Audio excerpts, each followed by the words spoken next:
Hello, and welcome to the final episode of The Journal before we break for the holidays. It's been quite a learning experience for us all, but we've survived and are all better for it. I'm your humble host, Toshi Kobayashi, and tonight we'll be taking a look at such diverse subjects as tattooing, disaster preparedness, anime, and we'll also be featuring a live performance from Space Tank, a rock and roll band that's taking Toronto by storm. So stay tuned and prepare to be stunned. This is The Journal.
An invasion is taking place upon our shores. The Japanese have once again penetrated our culture and we're lapping it all up. Fred Esporlas takes us down the anime rabbit hole and emerges unscathed.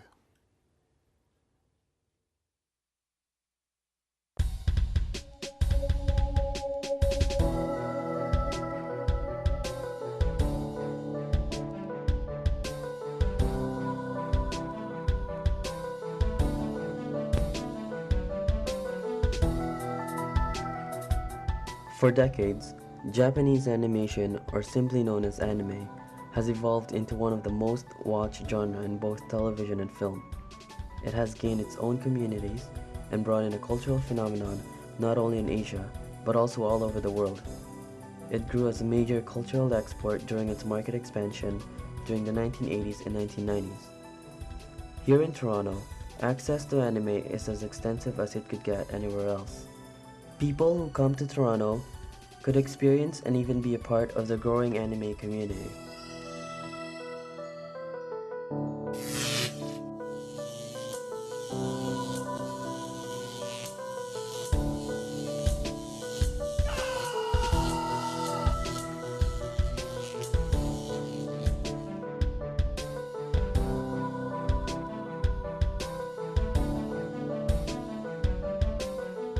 Here in North York, brothers Francis and Christopher Entereso are aspiring artists from the Philippines whose art styles were inspired by anime.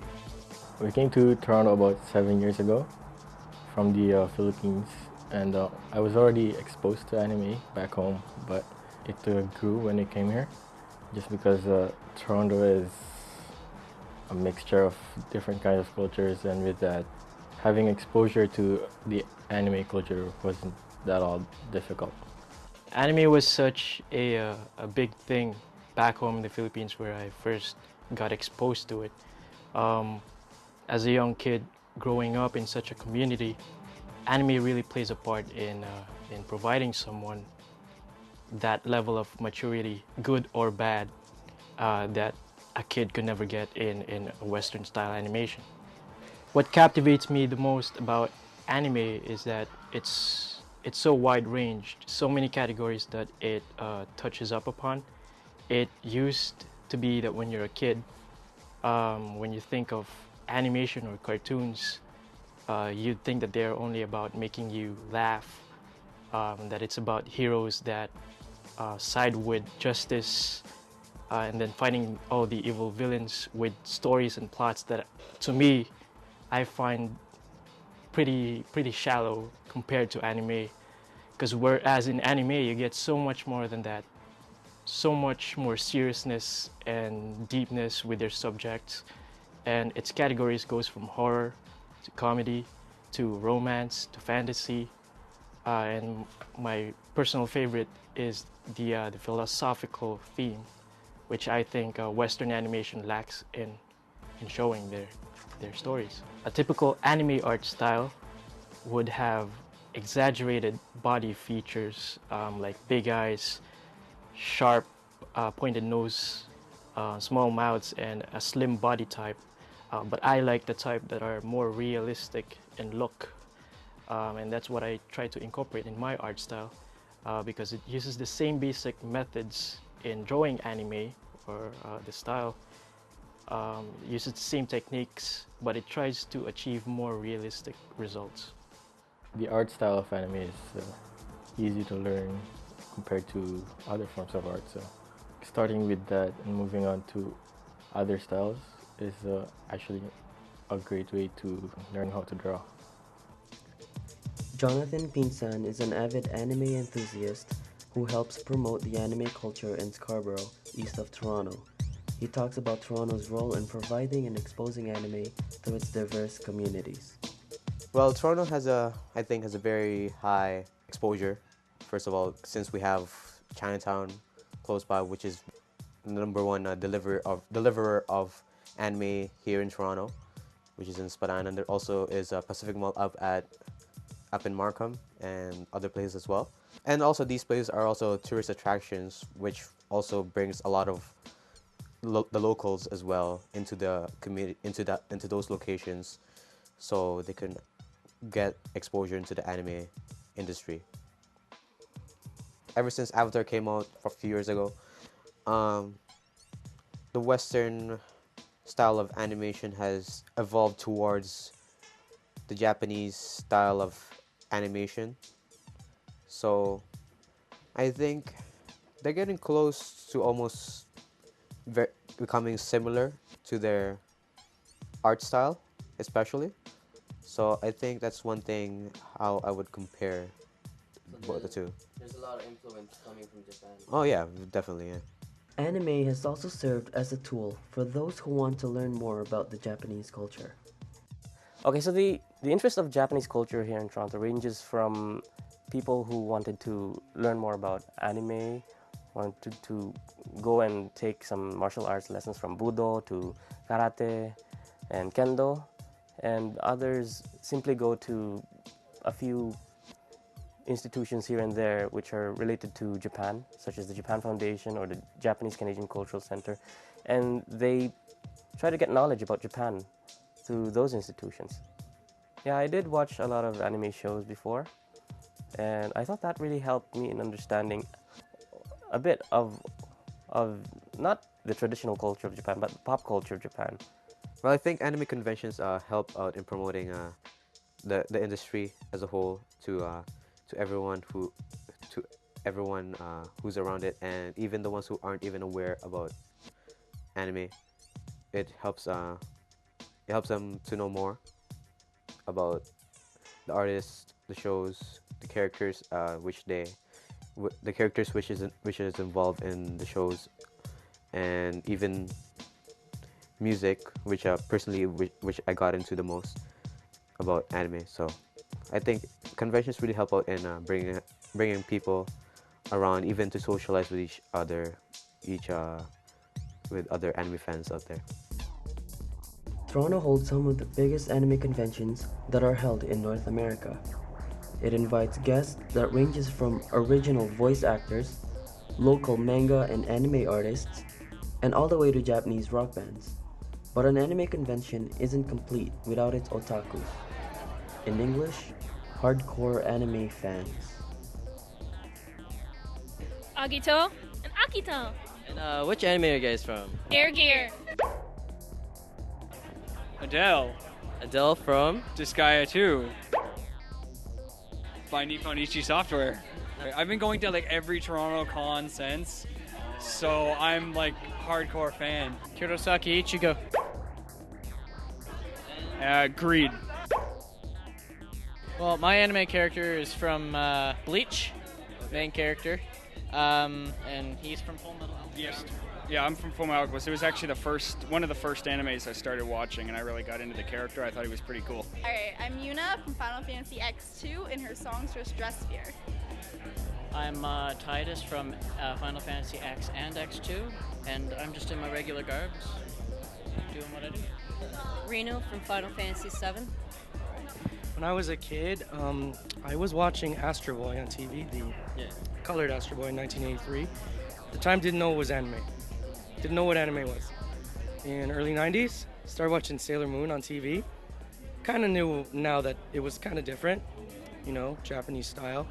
Then in 97, started watching Evangelion, Neon Genesis Evangelion. And pretty much since then, I started to get into the whole vibe of what was big in Japan, and I started playing more video games or games that had anime elements to them. And then I started, I wanted to know more about this thing, about anime. So the thing I needed was some kind of source, like Anime News Network or something like that. And I picked up my first anime magazine, which was New Type USA, in 2004. Fullmetal Alchemist was on the cover, and just then I just started reading about all these shows from Japan and starting to get into the stories, and they sounded pretty cool, and I'm like, oh, I wonder if that'll be on TV. These conventions also features the marketplace, where artists and distributors could sell their products. From books to clothes, they got it all. Toronto is definitely a great source when it comes to anime. Whether you're only starting to get into it, or you're eager to find out what would happen to your favorite anime character, Toronto's got access to it all. This is Fred Esparlas reporting for the Journal.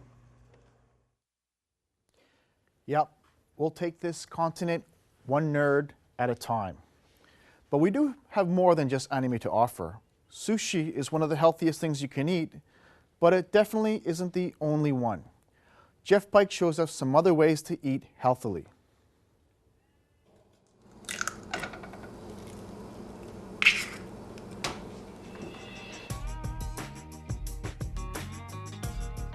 Every day, millions of North Americans eat unnatural fast food, food that is fried and full of fat and disease-causing agents.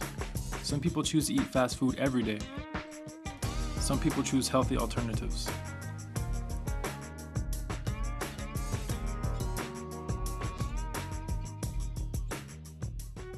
Personally, I try to eat as healthy as I can. Diabetes and cancer runs in my family, so if I see something, an ingredient or something on my food that I don't recognize that it's a chemical, I try not to eat it. My simple rule is that if I don't understand what the ingredient is, or I can't pronounce it, I won't really eat it. I always read the labels when I buy things. Three things I really try to avoid. I try to avoid MSG, genetically modified foods. If it's obvious that they're genetically modified, I won't buy it. I just kind of go along with David Suzuki. David Suzuki is against genetically modified products. He's a lot smarter than I am, so I'll just listen to it, do what he says. I think David Suzuki would love Toronto's selection of organic food products. The choices are endless, from a huge variety of beans, rice, and vegetables, to fruits of every type. A smart alternative to fast food. Personally, I don't go to fast food places, and they are exactly that, fast food and garbage. I mean, if you want to fill up on empty carbohydrates, it's fine, but aside from the fact that you'll gain a lot of weight, there's no nutritional value at all. And fast food isn't the only unhealthy choice to eat. Our grocery stores are full of chemically altered foods full of pesticides and other unhealthy additives that could be toxic to an otherwise healthy body.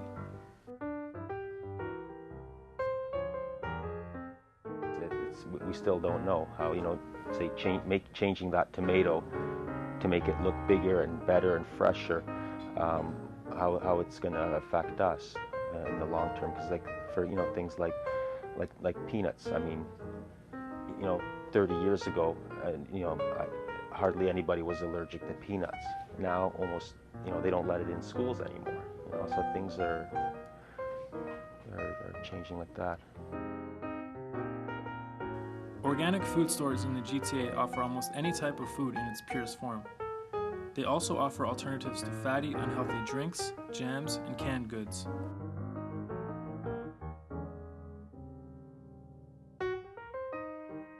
Not only can you eat healthier by shopping in organic stores, you can also buy various nutrients and vitamins to keep you living long and healthy. These organic stores are stacked from wall to wall with products that promote a healthy lifestyle.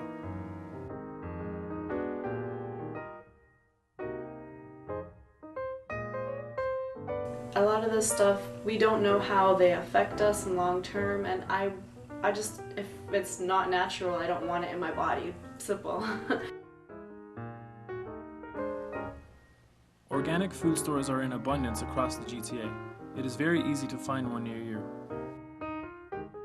Stay healthy. This has been Jeff Pike for The Journal.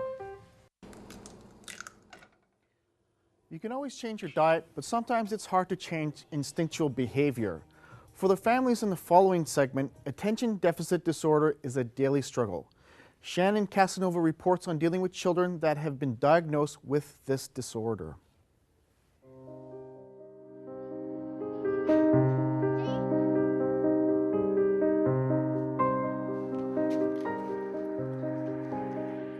ADD is attention deficit disorder.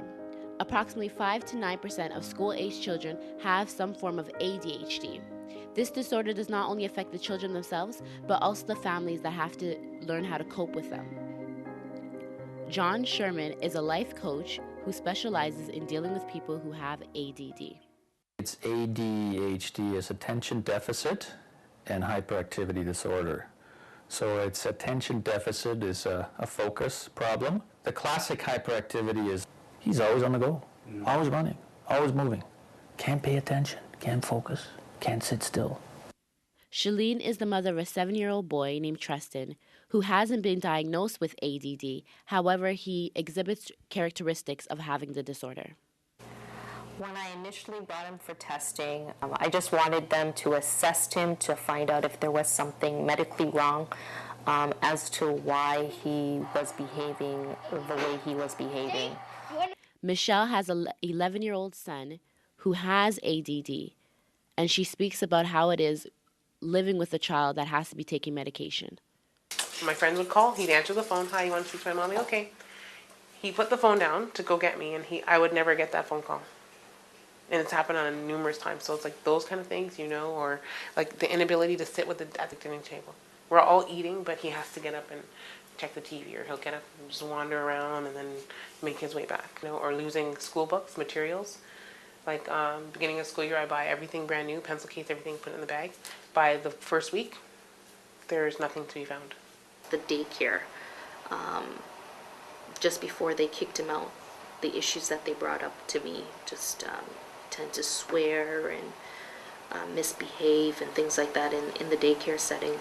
And then they just decided to say, no, he's out. And to be honest with you, I think it was one of the best things that they've done in terms of kicking him out. We went through a lot. It was a transition, but I think he's better off now than he was then. Bringing him to the doctor, I did mention to her that, hey, can you test him and see if he's ADD or something? Because I knew a little bit about it. I didn't know a whole lot about it. The one thing I definitely wasn't open to is giving him any sort of medication. So if she had told me that he was ADD and that the only way to cure it was to give him medication, I would have probably, even now I still have some sort of reservations about giving him medication. So I kind of look, okay, so how much of the ADHD does this person have from 0 to 10?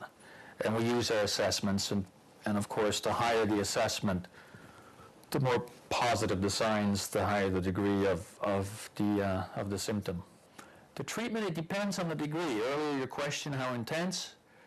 Depending, I'd say if it's anywhere over 5, we usually introduce medication. If it's under 5, what I recommend is coaching. But anyone that has medication needs coaching. So counseling coaching needs to be there all the time. But depending on the intensity, then medication needs to be introduced, because I've had some that you can do all the coaching, it just can't get the results. And that's where the medication comes in. And so both of those together work beautiful. Desiree, who's 13 years old, and her little sister, Cherise, who's 11, both have been diagnosed with ADD. We got diagnosed with ADD in 2001, and really, I don't really believe in it.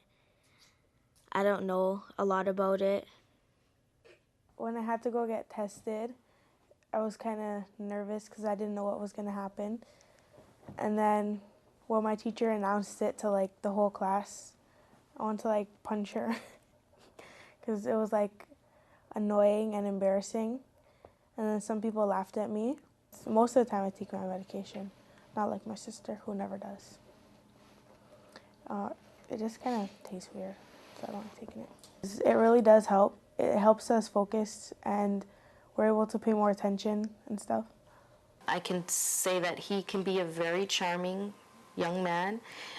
His grades are great. He's very brilliant, and I do understand that that is one of the traits that children who are diagnosed with ADD do have, is that they are very brilliant. That ADHD people tend to have a higher IQ than the general population, so they're actually very smart. I have a list of famous people that have ADD. They tend to be very creative, extremely creative. They're the movers and the shakers. They're up front. They're actually creating new things that have never been around. And that's part of that is because of the gift, is the creativity. And the other word, so how does that work? Well, when they actually find, when they're in the zone and they find something that really interests them, they hyperfocus. And hyperfocus, remember, ADD is underfocus, but when they get into the right interest, it just flips and they hyperfocus, which means they can focus better, further than the general population. One of the difficulties with the ADD is that my son is very smart at school. So he's a straight A student, and it's really difficult to have a child who gets straight A's and can rhyme off any fact or anything like that to you, but they're not able to complete a task that has two different components to it, like go to your room and grab me the book on your desk. So that was one of the really difficult things, trying to come to terms with his diagnosis. I asked the doctor about that a lot, and she commented that a lot of kids can be very bright but have this disability. ADD is not a disorder to be feared. 60% of people who are diagnosed with this disorder take it with them into their adulthood. If you or someone you know suspects that ADD may be present, the best thing to do is to seek help and get counseling. Well, let's take a break from all these stories and listen to some live music. With us today, we have the special treat, Space Tank, an up-and-coming local band is here. Take it away, guys.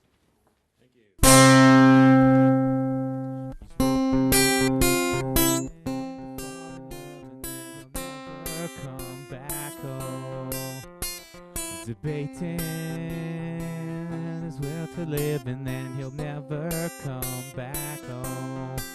But I love when you do those things that you do. They keep me pulling through. They keep me pulling through. I'm bound and gagged by the things that you do. Because waiting was all he could do to stay. Because she took life away from him, and now he wonders about the one that got away.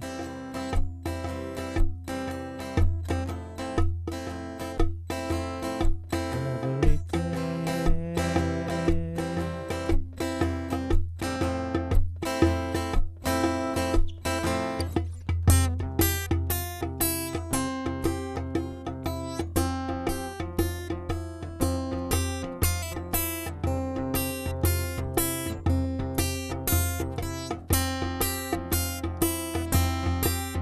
So we took to the streets in a fit of rage, but it's nothing that some shivas wouldn't wash away. At the drinking hole, he found himself sitting on a bar stool next to someone else. When he pulled out a picture and started to say that this was the one that got away. Now he thinks about her every day. 'Cause waiting was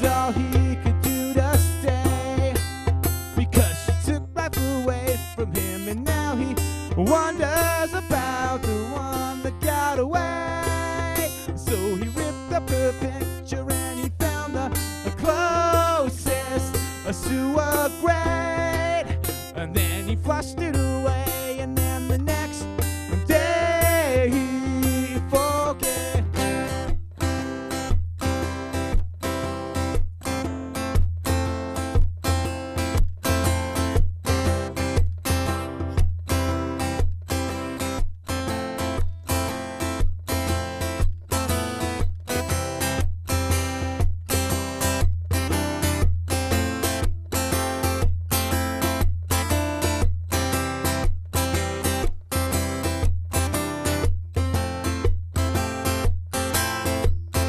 Cause waiting was all he could do to stay.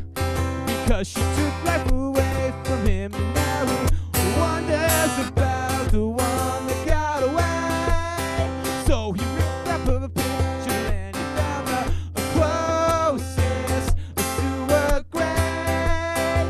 Then he flushed her away, and then the next day he forget.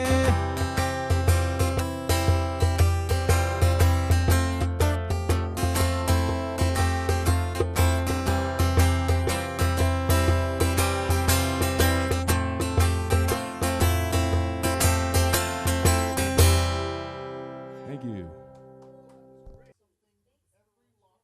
Rocker should have. Second most popular internet search word in 2002. It seems like tattoo shops, along with their art, is becoming more and more accepted. My name's Daniel Linus. This is my shop. It's called Good Time Design. I've been tattooing for almost 9 years now. I do mostly large-scale Asian style of tattooing. I do a lot more of the prep work myself. I solder the needles and mix a lot of the pigments. It's higher-end stuff that I'm using, so that it shows in the tattoo as it ages. People have always been getting tattooed. I think it's just, instead of getting just one, maybe people are getting a bunch now. But realistically, for a tattooer standpoint, it's the same. It's the same busyness. Dan actually did my first tattoo about 3 or 4 years ago. I think, like, you know, I got one tattoo and I just, like, kind of, like, you know, started to, you know, learn about tattoos, and it just became something I was really interested in. Tattoos were always associated with the disreputable element. So, you know, it was bad people who had tattoos. It was people who didn't go to school and didn't take piano lessons and didn't get grade A or straight A averages. It was sort of that criminal, dangerous element. Now, I think for a larger element of society, there's a greater social acceptance. And depending on, you know, what job you want to go into, it may or may not be an issue. If you're applying for a job, you're not going to be showing your tattoos, really. No matter what job it is, you're going to cover them up usually. So I don't think it really has much of an impact as if they hire you or not. Like, I tattoo lots of lawyers and people like in bank jobs, and tattooing doesn't matter to them. They'll get tattooed wherever they want, really. If you're going to a job area that has a disproportionate number of young, urban, sort of progressive elements, you're going to get a far greater acceptance and, yeah, you know, whatever kind of approach than if you're in a more staid, conservative, traditional kind of job environment. Basically, if you have a lot of badly done tattoos, then people are going to look at you and treat you differently. If they're done well, it's a lot less prominent, I think. So I have a tattoo about my family. It's like a big rose, represents my mom. 3 leaves represent my 3 uncles. And then a little rosebud, that represents my aunt. There was, 6 of us from my unit that went and got them all done. We were all drunk. We didn't know any better. We were young and foolish at the time. The tattoo that I have is a portrait of my mom. And the reason why I got it is because she's a very important person in my life. And normally people get tattoos to, try to fit in with a certain crew or whatever it is. But if you're getting a tattoo, it should always have a meaning for it. At the end of the day, people are going to judge you no matter what, with tattoos or without tattoos. It's up to them if they want to get to know you. If they're just going to judge you because you have a piercing or because if you have a tattoo, then they don't really want to get to know you in the first place. It is weird because in China, not a lot of people have the tattoo or the piercing something. So when I get here, it's cool. Societies change. I think things like tattoos, piercings are becoming more accepted in the mainstream as younger people and an ever-growing portion of younger people start to treat that as just normal. So, it's really just an evolution of what is considered beautiful, what is considered mainstream or inappropriate, all of those kinds of things. Well, after taking a look at a few designs and some talented artists, the attraction in adding something beautiful that would already complement oneself is clear. However, I'm still having trouble swallowing the being stabbed a couple thousand times part. This has been Amber Saklashi reporting for the Journal. Now, a disaster can strike at any time. Our future paramedics, doctors, and social workers need to be ready to deal with it when the time comes. That's why Centennial College puts on a mock disaster every year to help with the training of its health studies students. The Journal was there covering the event from beginning to end. Let's take a look at this massive school exercise. On October 4th, 2008, something unexpected happened. Centennial College was suddenly hit with a disaster of unprecedented proportions. Thousands of men, women, and children were all seriously wounded. Mass panic and fear surrounded everyone, and in times like these, teamwork today is is essential. the reenactment of a couple explosions and a building collapse, and we'll be introduced with patients that are involved in the explosion in buildings, and then there'll be outside patients as well that are not related to the accident. We're gonna roll on 3, 1, 2, 3. At the scene of the disaster, paramedics are the first to rush to the scene of Down on 3 when devastation. you're ready. 1, 2, 3. But with the highly trained paramedics, like Heidi and Jason, Expect internal bleeding. they make a huge difference in the patient's chances of survival.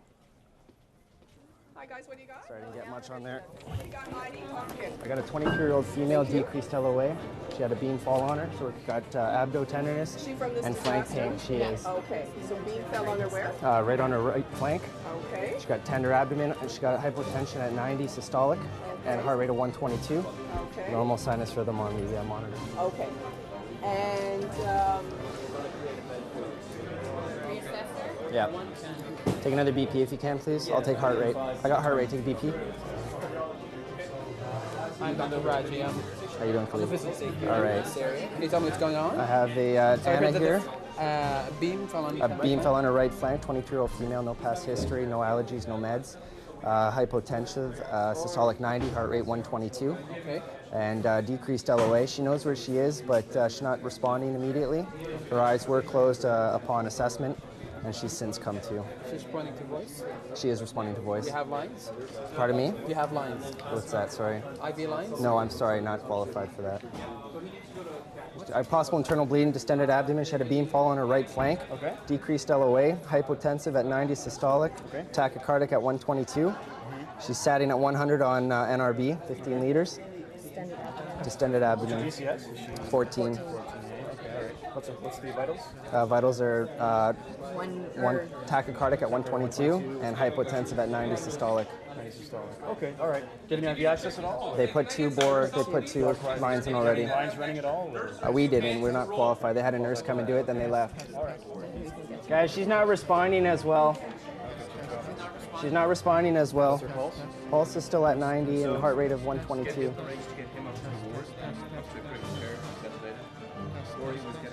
Anna, Anna, can you open your eyes, please? keep your eyes open for me, okay? It's opened up my eyes a little bit to mass casualties and triaging, because we haven't really done much of that in class. So it's been a great experience so far. When patients are in critical condition, they are rushed to the ER. Paramedics and doctors must work together as a core unit to help rejuvenate and ease the pain of their patients.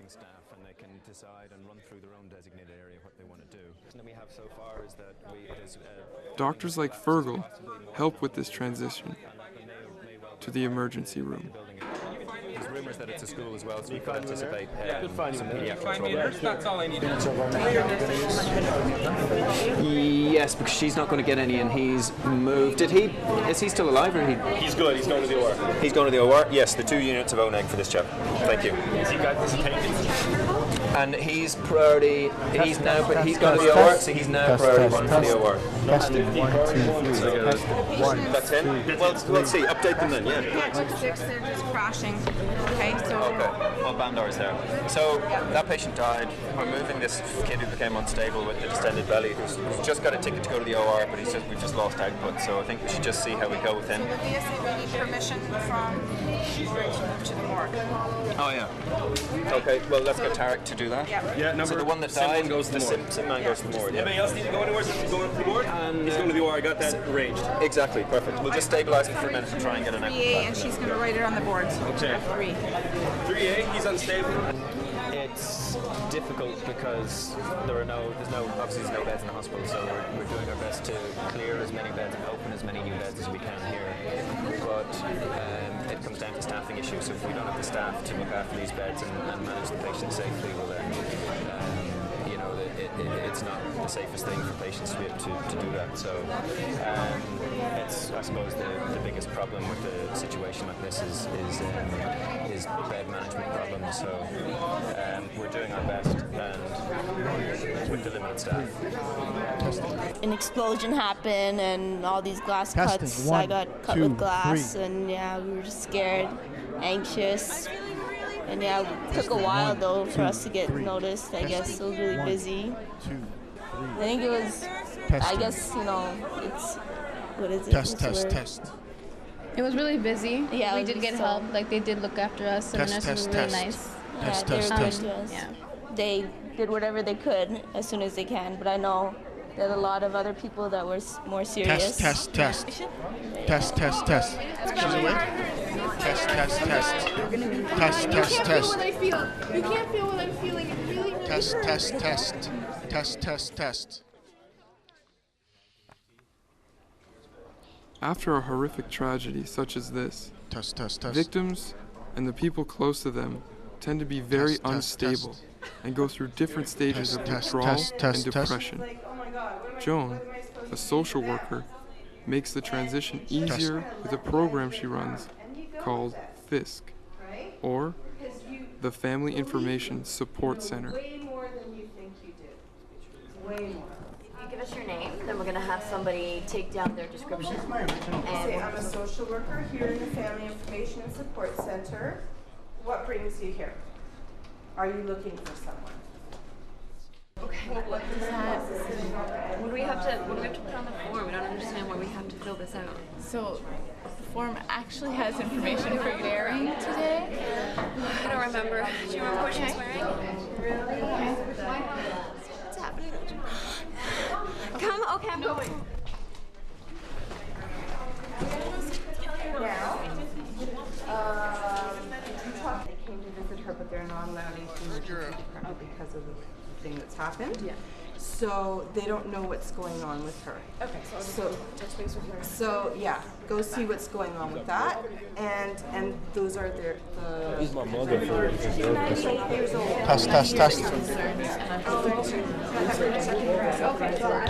Test.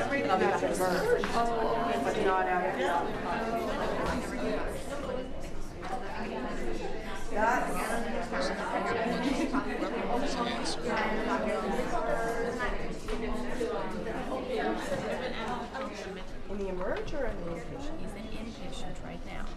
So he's been transferred quickly to emerge. So we need to move him and have social work come and see as to where we can move him permanently. There's another young lady that has been assaulted, and she needs some counseling and some support. Blood transfusion? Does that sound familiar to you? Yeah. So why are you not wanting that? Because they have a divorce, and I just don't want it. Because I want you to, know that this is your decision. This is fully your decision.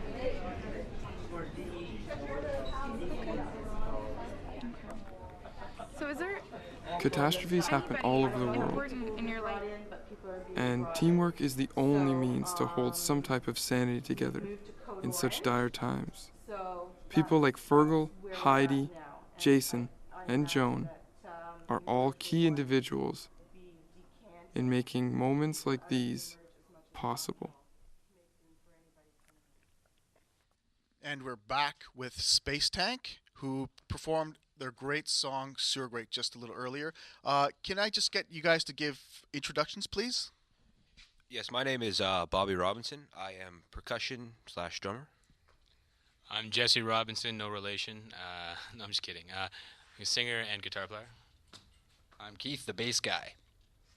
And can you just talk a little bit about your name, Space Tank? It's quite an interesting name. Just if you want to talk about that a bit. Yeah, well, I can say when I joined the band, they were a different name, and it wasn't a representation of what we were doing, so we had a song that we wrote with Space Tank in the name, and we said, hey, that kind of defines us, or what we think our sound is. So what is Space Tank? Well, the song that we wrote was actually, it just sounded like a really, really, in our opinions, of course, a loud driving song, and that's and a very powerful driving song, and that's what sort of just made us think of Space Tank, something that was loud and powerful, and then, yeah. Very unique, too. Very unique name. Didn't see it on MySpace, so it's a good bet. Nobody else had it, so we just kind of rolled with it. I'm just kidding. No, that's the shallow answer. That's great.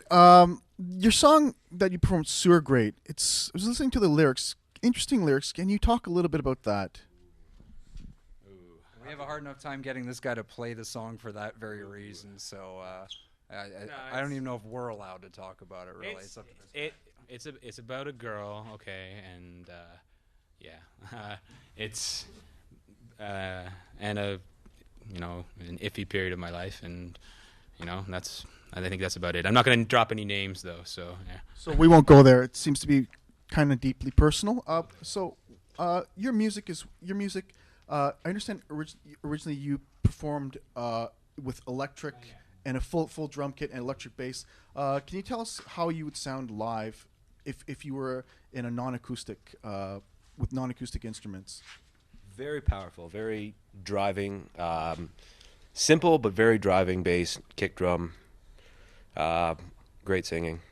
We define it as motor sex music, coined by Mr. Keith Lambie over here. Yeah, it's just it's rock and roll, but with a drive to it. Can you talk a little bit about your musical influences? What kind of music that you guys listen to and inspires your music? I'm going to say the majority of my influences have been passed down by my brother. We listen to a lot of the same music. Pretty much I've grown up listening to what he's listened to his whole life. And what? Hendrix, yeah, but there's a lot of different bands out there. I can't say one because I don't have a specific favorite band out there. There's a bunch of different percussionists that I look to mock, but music's music. That it is. I don't know. Same thing, Keith. John Frusciante, Chili Peppers, The Who, Jimi Hendrix. I mean, it's endless. Actually, and these guys too. These guys, I must say, were a good influence on me as well. I personally haven't come up with music, in my opinion, that sounds, as good as this unit does, and so I guess these two guys are my influences as well. That's great. So check out Space Tank on the internet at www.spacetank.ca. In our next segment, Jabin Benoist looks into ways of keeping your kids out of the dentist chair. It turns out that sweets aren't the only thing that parents should watch out for. Let's take a look. I don't feel obligated to have perfect teeth. Thanks a lot, guys. Yeah, no, for sure. Cavities, as you know, cavity is an infectious disease, and it starts with having germ, to use the sugar and the byproduct in a matter of using time, causing decalcification of a tooth. This is how the cavities start. So in just fighting the cavity, we should make sure all the factors we're taking care of them. First of all, we don't have to have germs. We don't have to have the supply for them to make the byproduct they need. And also we have to cut the time down. So these two factors not going to be on the surface of the tooth. That's why we insist of having the brushing twice a day, especially for kids after having breakfast before going to school and before going to bed at night time. It's going to be the best time to eliminate all sort of germs that lives in the plaque on the surface of the tooth. And also by elimination of sweet snacks and starchy snacks, we can make sure that the environment is good to control the cavity. Once the calcification of the tooth starts, it's very difficult to stop it. And most of the time we end up doing the drilling to remove the dead tissue and repair it by putting a filling material in the tooth. Early ages, right after they start having teeth, we should make sure that everything is under control, their diet, their oral hygiene, and the dental visit regularly. Parents should know the diet of the kid since the first year after he starts having his teeth or her teeth. It's important the way they control the diet, what is nutrient they have to have in their diet to have a better structure in the tooth. Everything starts early ages, so we have to make sure we control everything. Even before birth, most of these teeth are formed before the baby is born. So very healthy pregnancy is very important. The way the mother has the diet during pregnancy, taking all the vitamins, having enough calcium can help the kid to have better teeth and later on less problem. The kids start having the tooth. We have to control the diet to make sure there is nothing in high sugar content in the diet of the kid.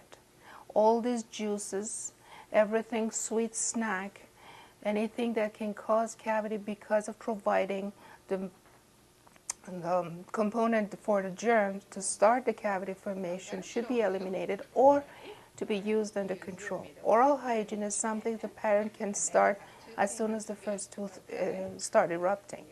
By cleaning the mouth every night, even if they do with their finger or a piece of tissue, they can clean the surface of the tooth to make sure there is no plaque left, because plaque lives in every mouth.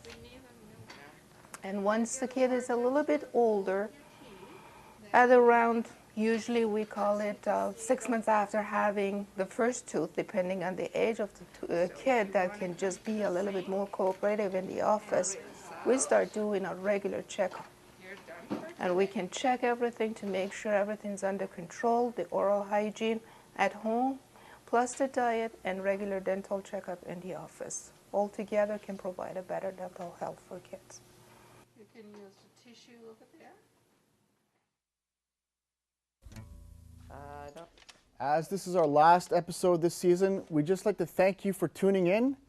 We'll be back in the new year with a brand new look, brand new stories, and a new crop of broadcasting and film students.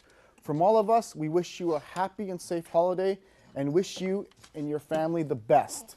And now for our final performance, please welcome back Space Tank. Take it away, guys. All right. 1, 2, 3, 4.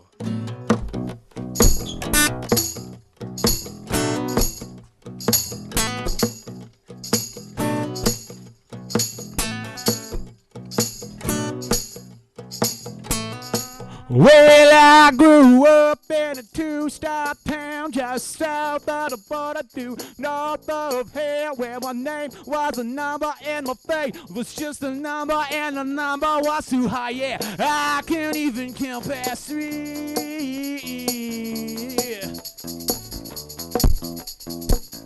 No, I can't even see.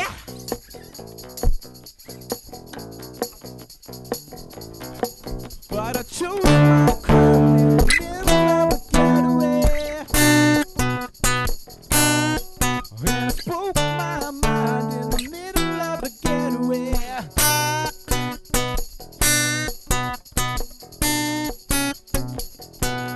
Well, I drove real fast and I started feeling high, so I parked my ride on the side of a dead end road on the street and to I know where the cops can't catch me, someone catch me soon.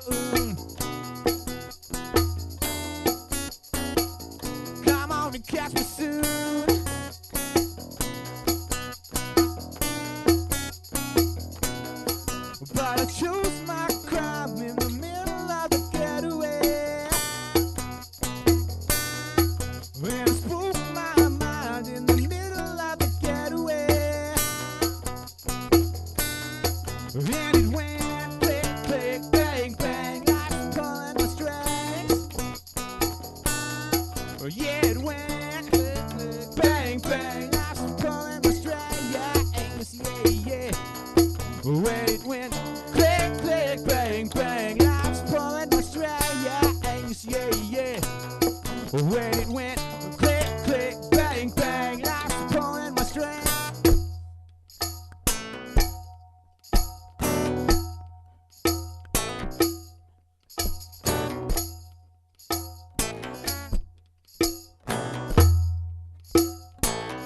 Well, I grew up in a two-star town just south of the border due north of here, where my name was a number and my face was just a number, and the number was too high, yeah, I can't even count past 3.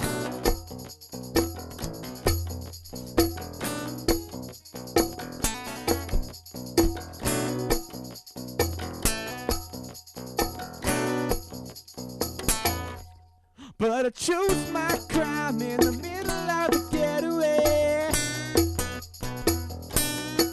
and I spoke my mind in the middle of the getaway, and it went click, click, bang, bang, I was pulling my strings. Yeah, it went click, click, bang, bang, I was pulling my strings. Yeah, Angus, yeah, yeah. When it went click, click, bang, bang, life's pulling my string, yeah, Angus, yeah, yeah. When it went click, click, bang, bang, life's pulling my strings.